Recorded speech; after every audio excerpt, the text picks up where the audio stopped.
Hello, hello, and welcome to episode 209. We're talking momentum with Annie Elliott.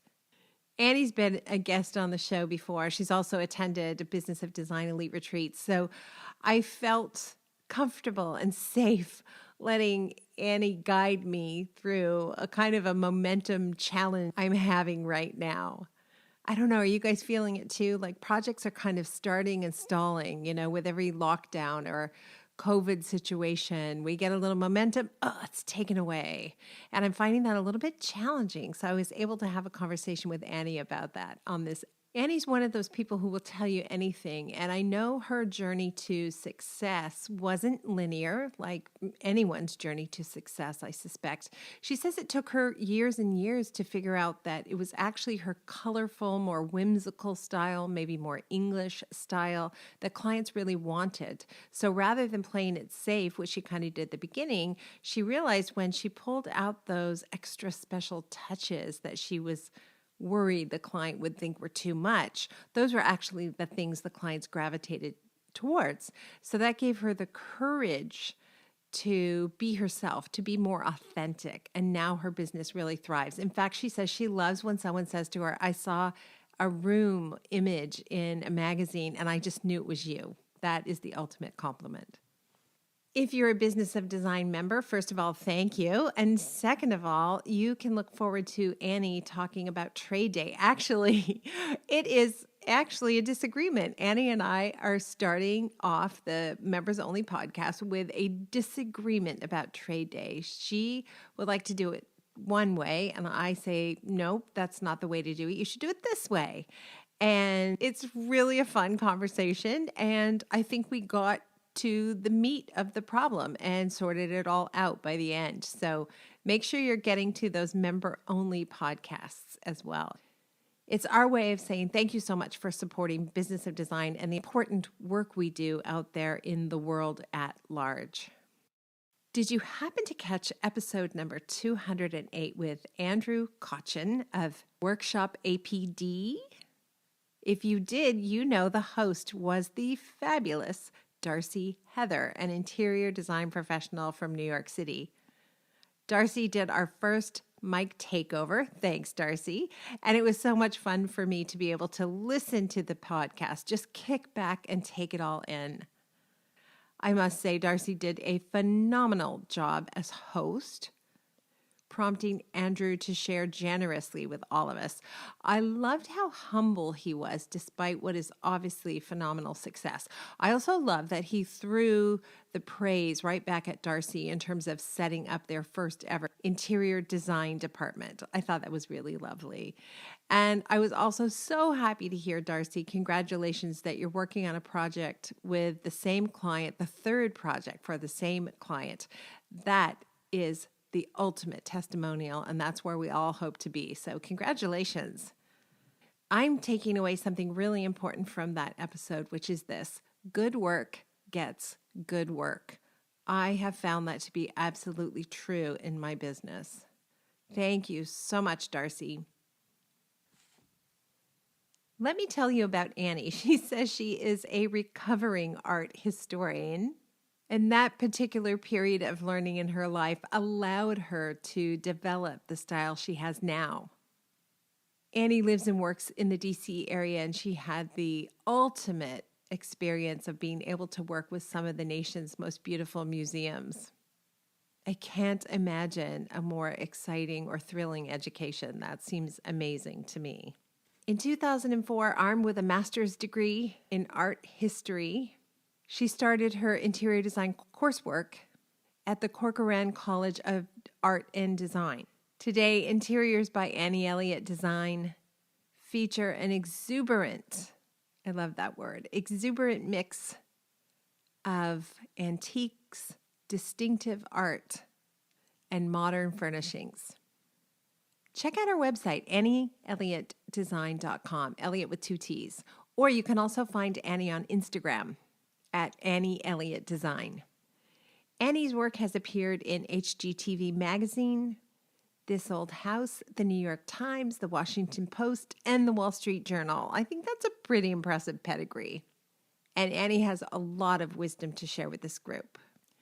At the end of the episode, you will hear Annie talk about the fact that she has to have that uncomfortable conversation with clients about a sofa that just doesn't work for the room. I asked Annie if she would follow up with us and let us know what's happening with regards to the sofa. Essentially, the clients bought this relatively new sofa. I'm sure it was expensive. It sounds lovely. It's curved, it's modern, it's Italian, but it doesn't work. And so Annie's had to tell them that it needs to go. And she got back in touch with us and said the conversation is ongoing, but her clients are now open to moving the sofa somewhere else. I don't know if that means downstairs or toward the other end of the room. But either way, good for Annie. I know those conversations are difficult, and you guys inspire me every day to go ahead, be brave, and say the thing that needs to be said to my clients, even when it's difficult to do. Thank you all so much for being here. Normally at this time, I would call Cheryl in to make announcements, but you know what? We did record announcements, but there's this strange buzzing through the whole recording. So I'm going to do my best to tell you what we talked about. It is this. We are hosting an everything you want to know about being a BOD boss virtual event on March 24th. That's a Wednesday. We're hosting this virtual event at 2 times, 1 p.m. and 9 p.m. EST.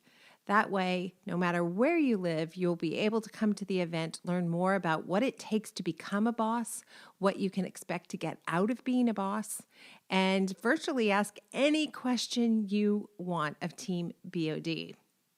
We're getting lots of good questions about boss membership and great applications as well, so thank you. I guess the number one question we're getting is, am I qualified? How do I know if I'm qualified to become a BOD boss member?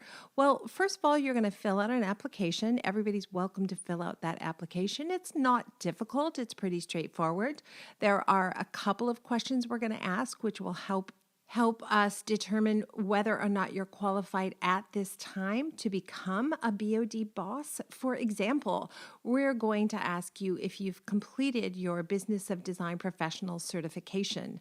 That involves not only taking the program, the BOD 15-Step Project Management Strategy, but completing each of those modules. It takes in total about 20 hours to do that.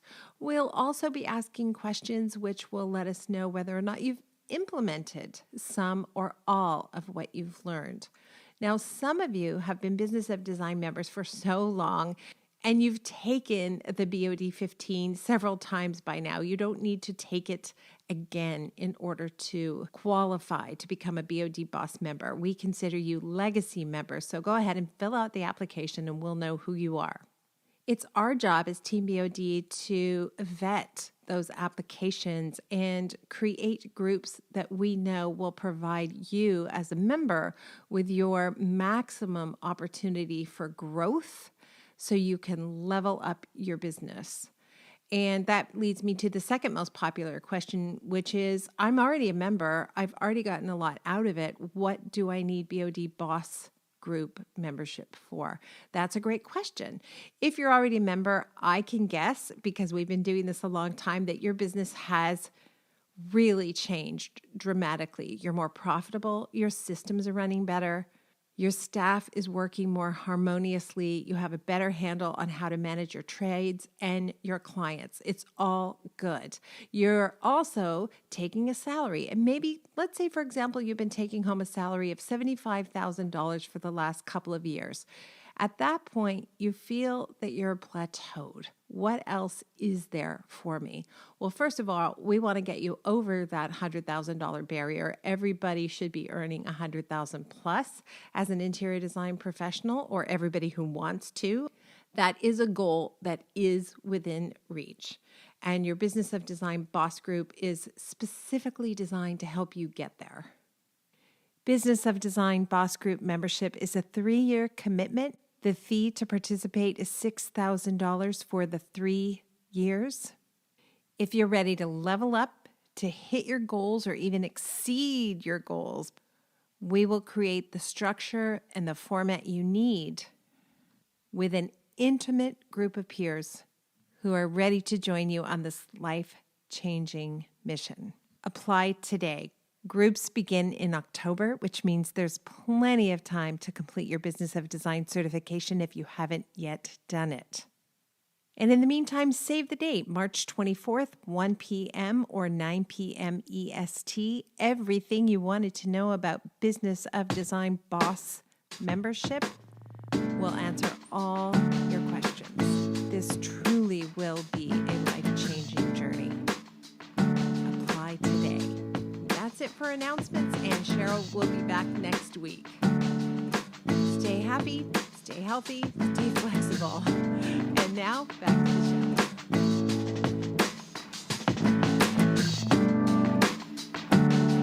show. Welcome to the Business of Design podcast with Kimberley Seldon.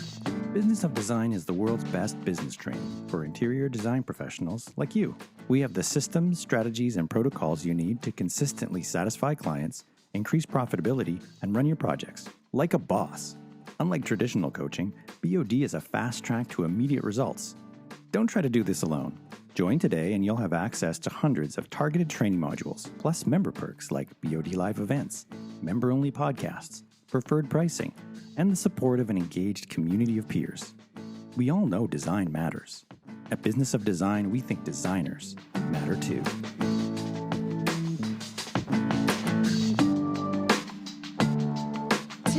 To talk about momentum and how do you keep, because I'm struggling right now with momentum. So this is really a therapy session for me. I'm just going to lay back on the sofa here. I just can't seem to get projects to move forward in a linear fashion because of COVID. So I'll give you an example. We're doing a project where a pipe broke. It's in a condominium, an old building. The pipe in the shower is completely corroded all the way through. So when they went to remove the, wall, etc., it snapped in their hands. Okay, that's not great, but but you can fix it, right? But the way to fix it is you have to go to the unit below, to the condominium below, and go up through the ceiling. So 2 problems. A, those people just renovated last year, so that sucks. But anyway, let's say that we can get through that. But B, they are senior citizens who are afraid of getting COVID and don't want anyone in their homes. And so they're supposed to get a vaccine sometime in February. And they've asked, could we just wait until March after they've had both doses? So it's like, oh my gosh, like I totally feel for them. Having people in your home when you're afraid of getting it. Yes. But I totally feel for me and my client too. It's like, oh, so is the whole project on hold for 6 weeks? Anyway, momentum. Right. What can we learn about momentum, Annie? Right. I mean, well, the pandemic has that is extraordinary circumstances. And I actually think that bringing that, framing the pandemic in that way, I mean, it's been almost a year now. So I think we're also kind of used to dealing with it, that sometimes you have to step back and say, you know what, there is a pandemic going on. I mean, this is very unusual. I know we're losing momentum here, but these are extraordinary times. And I actually did that with I have the best clients, but 2 clients kind of had that turnaround. Around Christmas, we were sailing along, crossing our fingers, feeling kind of smug that things were going as well as they were. Then right around November, everyone fell apart. Like the vendors fell apart, the manufacturers fell apart, everything fell apart. And, at first it's really disappointing. Oh, we thought we'd get all this in before Christmas. I'm so sorry, we're not going to be able to. And one client in Virginia just said, you know what? It's fine. We're healthy. It's fine. Like really, in the grand scheme of things, waiting another month for our furniture is not a problem. And that is, I mean, that's amazing, right? Yeah. But I think what we can do, when you say, oh my gosh, I'm so sorry, the furniture has been delayed. Tell them why, tell them why. Say, the manufacturer in India literally cannot get this on a boat. Like there are fewer boats. It is terrible. It's everywhere. You're not the only one. I think just kind of reminding people of the extraordinary circumstances helps a little. Doesn't help you get momentum, but it helps them understand. Have you had any pushback from clients? Like all my clients so far have been really kind and considerate about it. Yeah, I feel like I'm the one who's disappointed. I know. I really want to finish something. I know. What to move on and you want to get done. You know, we were so lucky in all of this, but we had one poor client, not unlike the client you just described, to be honest, but who was moving into a building, an apartment building. And in the middle of her moving in, the building just said, nope, no more people in, no more people in. She literally had her kitchen demolished. So her dining room was a pile of rubble, and they wouldn't let anyone in even to take it away. So she had a very rough time anyway. So, you know, but even before that happened, that was kind of the last straw for her. But even before that, she wasn't psyched that things were going to be delayed. She was one of two clients who were really caught in the middle of this. I mean, their projects just were totally derailed. And they, you know, she wasn't awesome about it, but, you know, I'd be cranky too if I had a dining room full of, you know, cabinets that had been ripped off the wall. But then another client said, no problem, I'm going to take off to my country house and give me a call when stuff is ready, you know. So it just depends who the person is. How do you manage, let's say one day this pandemic ends. That's going to happen, right, Annie?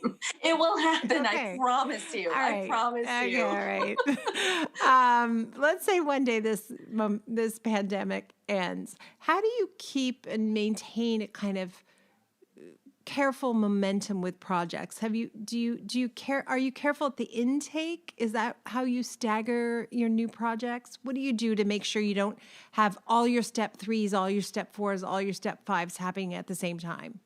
Oh my gosh, that's so hard. I mean, I think you just have to assess at the beginning the client's circumstances. You know, do they have a big event they're planning for? Do they who really needs to get everyone wants their project done as soon as possible, right? But who really needs it done? Who's aged mother-in-law is moving into their house on X date and they really need to get the in-law suite done? Or versus, you know, oh, well, they'd love to have a big party for their daughter's graduation, you know, or what have you. And that's hard. But I think trying to manage the expectations at the beginning, another difficult conversation. I mean, if money is hard to talk about, timelines are hard to talk about too. You know, not everyone understands that a sofa can take 12 or 16 weeks, you know, to be finished. So I think just kind of taking a step back, looking at your total client load. There's my whiteboard right there. I see it. Figuring out who is in what stage and which ones you need to prioritize. Decide who that's going to be. Don't tell the clients they're not a priority, but you know, you just say, listen, this is the timeline we can adhere to for you. So sorry, extraordinary circumstances, but we're excited to work with you. We will push it along as fast as we can. I think a key is well, if you're already mid-project, you can't do this, but delaying a start, I think, is probably better than delaying in the middle. Do you think that? 100%. Yeah, absolutely. Yeah. Because once you're in the middle, once you've got, once you're at step 8, it's over, right? There's people in their home, like they have trades in their home, and every moment that the project is delayed at that point is really inconvenient. Yes, and I think it's like a money issue too. I think you need to get the bad news up front. Right up front. Yes. I know you want to spend $100,000 on this project. It will not be humanly possible to provide you with everything you want for $100,000. And I know you want this done for a June wedding, but it will never be done for a June wedding. Here's what we can do for a June wedding. Here's what is manageable. Exactly. And exactly. And it's not like $100,000 is not money. I mean, that is money. That is serious money. But given all you want it to accomplish, no, not going to be realistic, you know? But something that you're saying about the money piece, I'm pivoting a little. Oh, sorry about that. See, I have to answer my own phone. I'm not answering it. But if I can pivot a little bit, but one thing I think that clients need to, really sorry about that. It will stop in a sec. I'm so sorry. One more. Great. Okay. Is sort of the money flow during a project, in that if you're not doing a fixed fee, if you are doing hourly billing, I think it's really important to explain to people up front that the money is going to go in cycles. I think most people think that the design part of a project is the time consuming part and the brilliance part and the creativity part. So of course, that's what they feel they should be spending their money on. So they think that if they give you a big pile of money in the beginning, that's really most of it, you know, and yeah, there might be a little something here and there. And what I am trying to do, and this is an active thing, this is just not me preaching, I am trying to do this myself now, is to explain in the beginning sort of the cycles. Like there will be this push in the beginning, all the creative, it's, you know, the fun part, the exciting part, you'll see a lot of us. Then you approve, and then we place the orders, and we'll have trades coming in to do their work, but you're not going to see a lot of activity. And then there's the installation, and that is another big budget push. That is when the invoices are going to go up again. And that's the point at which the client isn't really expecting it, in my experience. That, and I have had nobody say they're not going to pay, or, I mean, we've been very lucky, but, you know, maybe a little disgruntled, like, oh, well, that was kind of a lot. And I'm like, well, you know, this is a labor intensive, time intensive part of the project. So I feel like if I can prepare them better up front, maybe that will be easier. What do you think? Yeah, no, I can relate to that. I feel like clients are sometimes not prepared that design fees will continue. I've had a couple of times where after the presentation, they'll go, okay, so the design fees are done. It's like, oh, that's cute. No, not unless you want to take over from here. Exactly. In which case the design fees are done. Yeah, let's have that conversation. So I try to be more aware of talking about that at the beginning. But you're so right. We tell people we bill very top heavy. Very heavy billing at the beginning, and then it gets a bit heavy at the end. But we try to hit it early, and not have to go back for money very often. Right.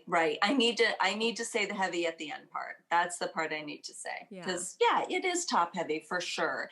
But gosh, there are all those visits at the end, and, you know, and we always end up throwing in some time, which we shouldn't. And, you know, but that we all reach the point where you just want it done and you just want the client to be happy. And when you say you're throwing in time, is it because you do a flat fee? No. Oh my gosh. Well, we're in a flat fee right now, and that's a whole other conversation. I am the worst at flat fees. I mean, I just cannot get the hang of it. No, I throw in time when I'm doing hourly billing. This is bad, by the way. I'm not suggesting people do this. Yeah, like I'm like completely shocked. Why are you doing it? But why? Okay, I know why you're doing it, but why? But why are you doing it? Yeah, okay. I know why, but I don't know why. I know this is so just personal, like personal girly thing. Like, oh, they've paid so much, and it's not their fault that we have to go back twice. Of course, it's not my fault either. Right. So I do try to pull out and give myself advice. But, you know, this one project, it's one of the biggest we've ever had. And I sort of looked at Amy and said, you know, maybe this trip just needs to, you will bill for your time, but we won't bill for Amy needs to raise her hand all the way back and then slap you super hard and say, snap out of it. Like, have you seen Moonstruck with Cher?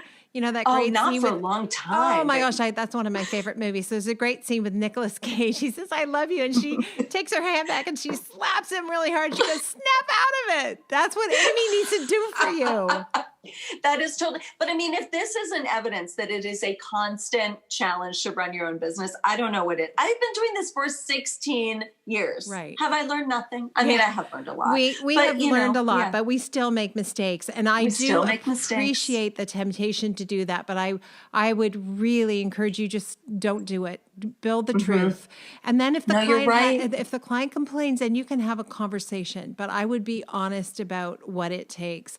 I have a client that I'm continuing to work with. We're now into well over $150,000 in billable hours. In fees, wow. Right? Yeah. And because she's got multiple homes and we're doing other projects for kids, and she doesn't care one bit. You know, she's kind of a dream client.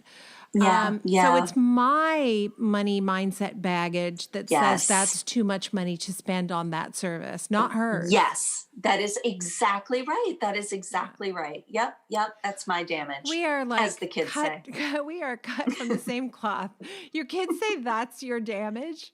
No, they don't, actually. That's what I said when I was a kid. I was channeling. They say a lot of other things. I will say my kids are better at the money stuff than really? Oh yeah, they just, because I think they grew up with me talking about it probably at the dinner table. You know what? I learned that I could blah blah blah blah blah. My poor husband is like, yeah, everybody knows that. Everybody knows that. But the kids probably picked up on it, right? I know. No, I do think they're a lot more money savvy. I mean, I'm glad that they can see me working. You know, I'm glad that, and now they see my husband working too because of, everybody working from home. But I think it's good for these teenage girls to see their mom working and, having staff in and, making decisions and talking about money and all of that. I think it's a good thing. It is a good thing. I have no doubt you're an amazing mom, and for sure you're an amazing designer and very generous with all of us. So thank you for that. Oh, thank you, Kimberly. We like to end every episode with design intervention. Yes. Design intervention. Well, this isn't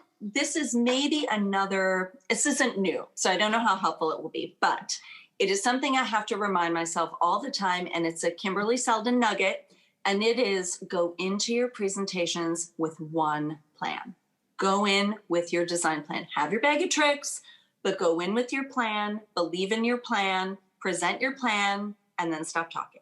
And I cannot tell you how important that last step is, because again, if you're used to being a pleaser and you're not used to talking about money and you just want everyone to be happy, I will talk myself out of things before the client has even had a chance to consider them, right.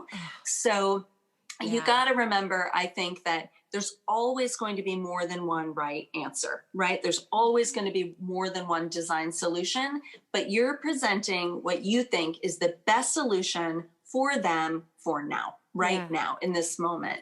And be confident in that. I mean, we're all professionals. You put your thought and heart into this and, present it and see what they say. Yeah. We're in a situation now where the client, we're renovating her home. She loves the layout of her kitchen. She loves it, the existing layout. But I want to completely change it, which is crazy, right? Because she's clearly stated that she absolutely loves the layout of her kitchen, but I'm like, I don't care. My option one is going to be a total change for her. And option two is the layout she currently has. So it won't be hard to switch it up, but you've got to just tell them what you think they should do. And it's hard sometimes. It is hard sometimes, but she loves her layout because she can't envision anything else. Right. And that's the thing, this presentation we're going to give on Friday, these clients, so lovely. They have this sofa. I'm sure it was really expensive. I think it was Minotti, or I can't remember who, but it is giant. It's a behemoth, and it's contemporary, and it curves, and they really want to work with it. And and it's new, by the way. I mean, it's not very old. And we're just going to have that conversation that it doesn't, all the things you were telling me you want about your house, warm, inviting, you want a place where people can gather. You want people to be able to gather at this end of the living room with drinks and look out on the National Cathedral and whatever. This sofa isn't going to accomplish that for you. Wow. So we can look elsewhere through the house. I mean, it's really hard, and they can say no. They can say no. And then you say, okay, I've done my best. This conversation is Friday. Yeah. Will you let us know how it goes? I want to tell everybody on the podcast how that conversation went. I will tell you, we have a middle ground, which is we can move it to the other end of the room, which could work. It's a little big. It's not ideal, but I will let you know how it goes. I will let you know. It. Okay, we're rooting for you. Continued success, and let us know when you're taking over the mic. Sounds great, Kimberly. Thank you so much. Thank you. Oh my God, that was so awesome. Thank you for being part of the Business of Design community and supporting BOD's mission to improve the industry one design business at a time. It's time for you to take the next step and join Business of Design. Like thousands of design professionals in 50 countries around the world, you'll find the systems, strategies, and protocols you need to dramatically improve your business and transform your life. What are you waiting for? Start today.